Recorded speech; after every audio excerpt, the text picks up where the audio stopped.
1991 के चुनाव के बाद नरसिम्हा राव प्रधानमंत्री बने और देश उदारीकरण की राह पर चल पड़ा। बीजेपी को उदारीकरण और खुले बाजार की नीति से कोई गुरेज नहीं था, अलबत्ता राष्ट्रवाद और धर्म का कॉकटेल उसे लुभाने लगा था। इस कड़ी में बीजेपी अध्यक्ष मुरली मनोहर जोशी की अगुवाई में एकता यात्रा निकाली गई और फिर राम मंदिर आंदोलन को लेकर बीजेपी खुलकर फ्रंट फुट पर खेलने लगी। नुकीले पत्थर निकले, उन पर तो कोई नहीं बैठ सकता, तो जमीन को समतल करना पड़ेगा, बैठने लायक बनाना पड़ेगा। 6 दिसंबर को कार सेवकों ने बाबरी ढांचा गिरा दिया। पूरे देश में हंगामा मच गया। बीजेपी की 4 राज्यों यानी उत्तर प्रदेश, मध्य प्रदेश, राजस्थान और हिमाचल प्रदेश की सरकारों को एक झटके में बर्खास्त कर दिया गया। एनआईसी की मीटिंग में मैं स्पष्ट किया था कि गोली नहीं चलाऊंगा, गोली नहीं चलाऊंगा, गोली नहीं चलाऊंगा। 1993 के आखिर में दोबारा चुनाव हुए। बीजेपी राजस्थान को छोड़कर तीनों राज्यों में चुनाव हार गई। हाँ, इतना जरूर हुआ कि दिल्ली में हुए पहले विधानसभा चुनाव में बीजेपी को जीत हासिल हुई। बीजेपी ने अपना चुनावी दांव बदला। नरसिम्हा राव सरकार तब तक भ्रष्टाचार के आरोप में घिरती जा रही थी।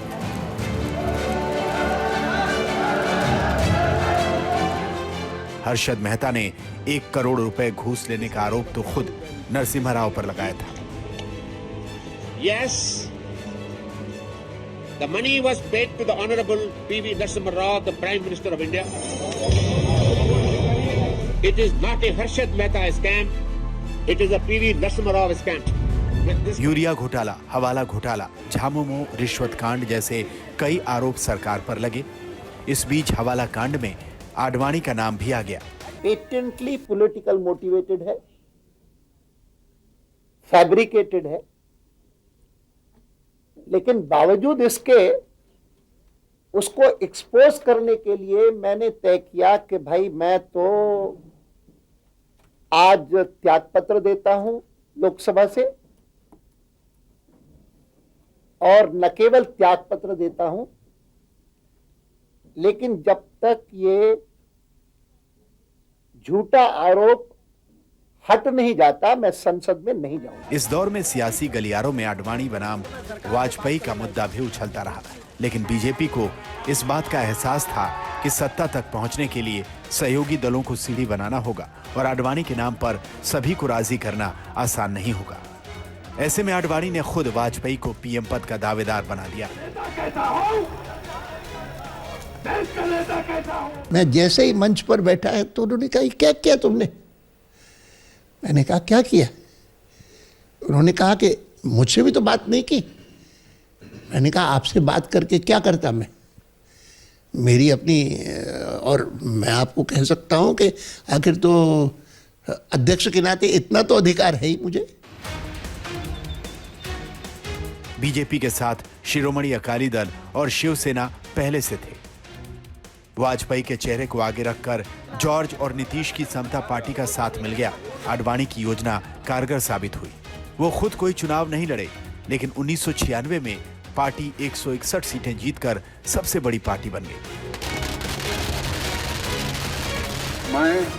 मैं अटल बिहारी वाजपेयी ईश्वर की शपथ लेता हूं। वाजपेयी पीएम बने, लेकिन बहुमत के अभाव में 13 दिन में ही सरकार भरभरा कर गिर गई। Ayes 269, Noes 270, No Savage। इस बीच छोटे छोटे दलों के गठबंधन से बने 2 प्रधानमंत्री सरकार बनाने में नाकाम रहे। उधर बीजेपी को समझ आ गया था कि नए सहयोगी तलाशने होंगे। आज हमें अकारण कटघरे में खड़ा किया जा रहा है क्योंकि हम थोड़ी ज्यादा सीटें नहीं ले सके। हम मानते हैं हमारी कमजोरी है, हमें बहुमत मिलना चाहिए। राष्ट्रपति ने हमें अवसर दिया, हमने उसका लाभ उठाने की कोशिश की है, हमें सफलता नहीं मिली, वो अलग बात है।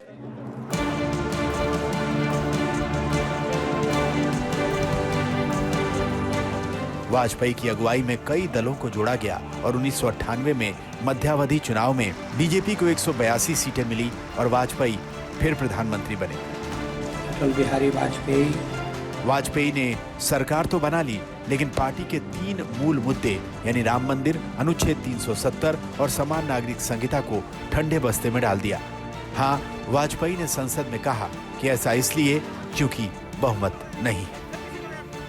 संख्या बल के सामने सर झुकाते हैं और आपको विश्वास दिलाते हैं कि जो कार्य हमने अपने हाथ में लिया है वो जब तक राष्ट्रीय उद्देश्य पूरा नहीं कर लेंगे तब तक विश्राम से नहीं बैठेंगे, तब तक आराम से नहीं बैठेंगे। At 15:45 hours, India conducted 3 underground nuclear tests in the Pokhran range. Party की नई ब्रांडिंग और मजबूत छवि के लिए 11 और 13 मई 1998 को पोखरण में विस्फोट किया गया। इससे बीजेपी ने डंका तो बजा दिया, लेकिन तब तक उनकी सरकार अंदर खाने टोलने लगी थी।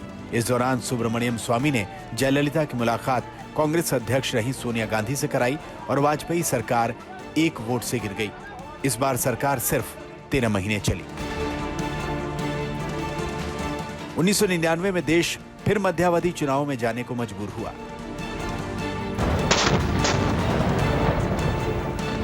उसी दौर में पाकिस्तानी सेना कारगिल में घुस आई।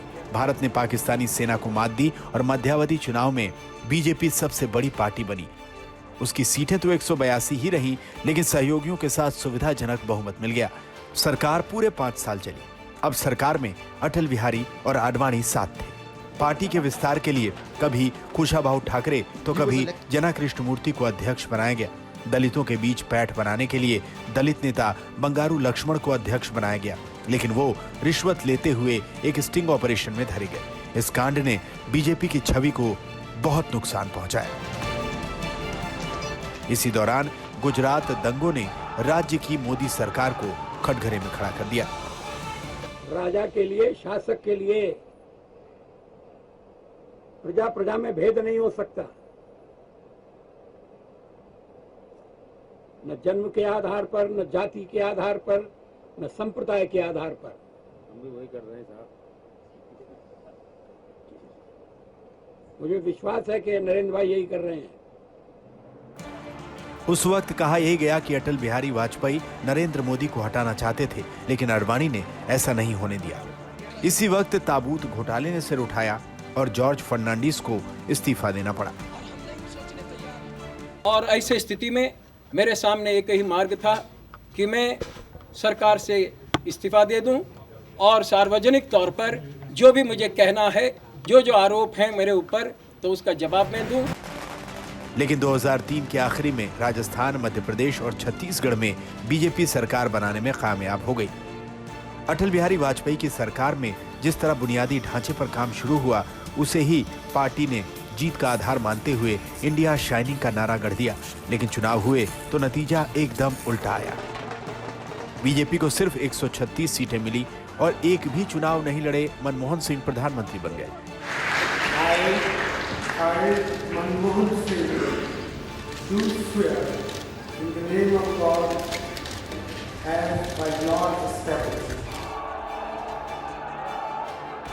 विपक्ष 2004 वाला चमत्कार 2024 में दोहराना चाहता है और कांग्रेस के नेता यही कह रहे हैं कि इंडिया शाइनिंग की तरह ही बीजेपी का मामला गड़बड़ है। हंगामा बहुत कर रहे हैं, अंदर से सब खोखला, अंदर सीटें इनकी हर राज्य में कम हो रही है, इसलिए घबराहट है। इसलिए हर तरफ से कांग्रेस नेताओं को लेने की कोशिश हो रही है, बाकी पार्टियों को तोड़ने की कोशिश हो रही है। तो अंदर से डर है जो चल रहा है इनके अंदर। इसलिए मुझे लगता है कि बिल्कुल 2004 वाला ही है और विपक्ष इसमें जीतेगा। लेकिन विपक्ष की इच्छा के मुताबिक क्या कहानी वास्तव में खुद को दोहराएगी, इसका पता 4 जून को चल जाएगा। आज तक ब्यूरो।